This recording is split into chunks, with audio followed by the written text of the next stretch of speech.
அந்த பங்களால எனக்கு என்ன நடந்ததுன்னு தெரியணும். கங்கா, நீ இங்க வேலைக்கு சேர்ந்த அந்தலேருந்து உன்னோட அழகை பார்த்து நான் பைத்தியம் ஆயிட்டேன். அதுக்காக என் பேர்ல இருக்கிற என்னோட பங்களாவில் வச்சு பிளான் ரெடி பண்ணி அன்னைக்கு ராத்திரி உன்னை கட்டாயப்படுத்தி அங்க அனுப்பினேன். Yes sir, yes sir. நீ எனக்கு சின்ன ஹெல்ப் பண்ணணும். சொல்லுங்க சார்.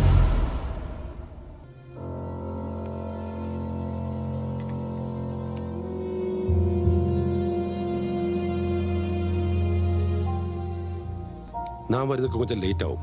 நீ ஏதாவது சொல்லி அவளை நிறுத்த வை. சரி முதலாளி, நான் பாத்துக்கிறேன். தாய்மா, இந்த பவுடரை பால்ல கலந்து அவளுக்கு கொடுத்துரு. முதலாளி, இங்க எல்லா ஏற்பாடும் தயாரா இருக்கு. நீ கொஞ்சம் கூட அவளை வெயிட் பண்ண வை. நான் டிராஃபிக்ல மாட்டிட்டு இருக்கேன். சரி முதலாளி.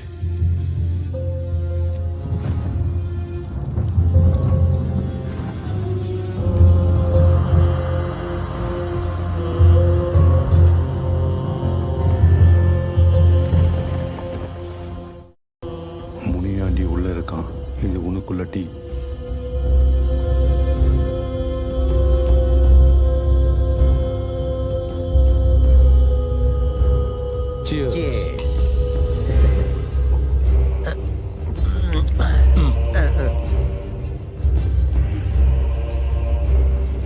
கங்காவுக்கு சீதாம கொடுத்த டீயில மயக்க மருந்து கலந்துச்சு. அது சாப்பிட்டாலுக்கு 2 மணி நேரம் சுய நினைவு இருக்காது. அதனாலதான் கங்காவுக்கு அது பேய் வீடு மாதிரி தெரிஞ்சது.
அழகு அதுதான் என்ன தப்பு செய்ய வச்சது.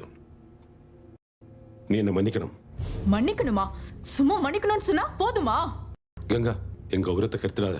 இது வீட்டுக்கு தெரிஞ்சா எல்லாம் முடிஞ்சிடும். உனக்கு நான் என்ன வேணாலும் தரேன். என்ன வேணும்னாலுமா? ஆமா, என்ன வேணாலும். உங்க பேர்ல இருக்கிற பங்களா என் பேருக்கு வரணும்.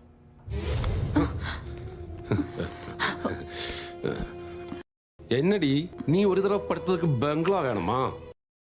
ஒன்னும் தர முடியாது. என்னடி பண்ணுவ? முதலாளி பெரிய ஆள் தான்.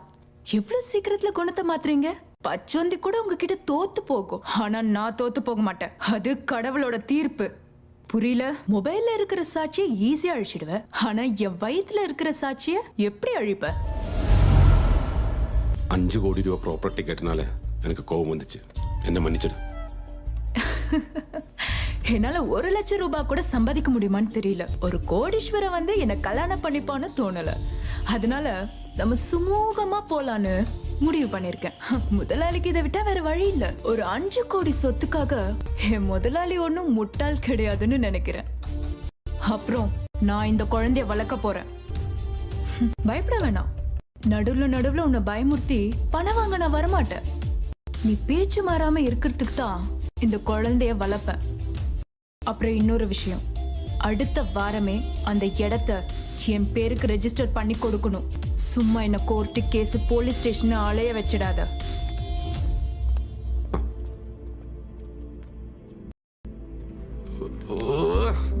என்ன இவ்ளோ ஹாப்பியா வர? என்னாச்சு?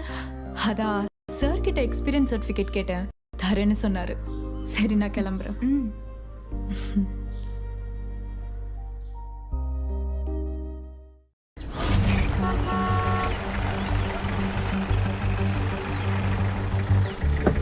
சீக்கிரம் இறங்குங்க, ரொம்ப லேட் ஆயிடுச்சு. வாங்க சீக்கிரம்.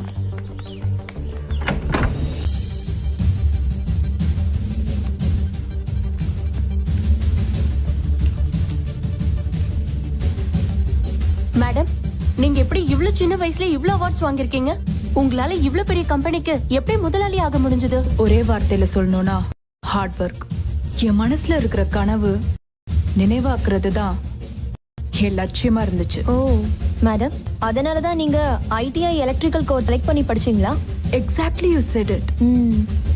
என் கனவுல அதுவும் ஒண்ணு. ஆக்சுவலி என்ட்ரன்ஸ் கிடைச்ச என்ன இன்ஜினியரிங் அனுப்ப அம்மாவுக்கு எக்கனாமிக்கலா நிறைய பிரச்சனை இருந்துச்சு. ஆனா நான் விடல. அதுக்கப்புறம்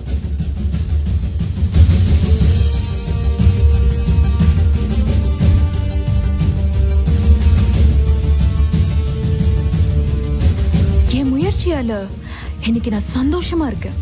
ஒரு பொண்ணா இருந்து சின்ன வயசுலயே போராடி ஜெயிச்ச நீங்க நியூ ஜெனரேஷன் பொண்ணுங்களுக்கு ஒரு எடுத்துக்காட்டா இருக்கீங்க. Thanks for your compliments. Thank you ரொம்ப madam. Thanks thank you madam. Madam. அப்ப நாங்க கிளம்புறோம். Okay bye. பாய்.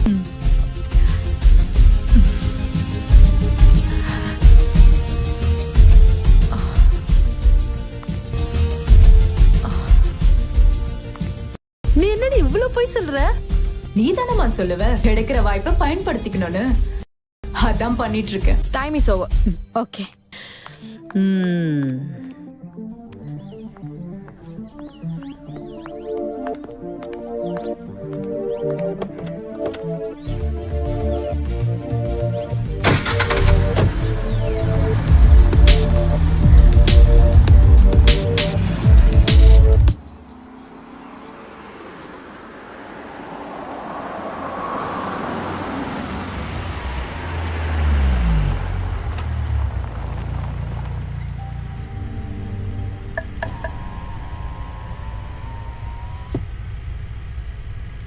இவ்வளோ வேகமாக எங்கே போகிற? உன் கூட கொஞ்சம் பேச வேண்டியிருக்கு. இறங்கி வா. இந்த ஊர் முழுக்க என் பேர் அசிங்கப்படுத்திட்டு இருக்கியா? நான் உன்னை அசிங்கப்படுத்தினா? புரியல. இது வரைக்கும் ஒரு வார்த்தை கூட உனக்கு எதிராக நான் பேசினது இல்ல. நீ தான் இந்த ஊர் முழுக்க சொல்லிட்டு இருக்கிய உன் குழந்தை என்னோடதுன்னு. அது நம்ம பழக்கத்தை பார்த்து அவங்களா கட்டி விடுற கதை. அதுக்கு நான் என்ன பண்ண முடியும்? உனக்கு தெரியுமா, 100 பவுனு 10 லட்சம்னு புரோக்கர் கியூ நின்று வீடு இன்னைக்கு ஒருத்தன் கூட வரமாட்டான். நீ ஒண்ணு பண்ணு.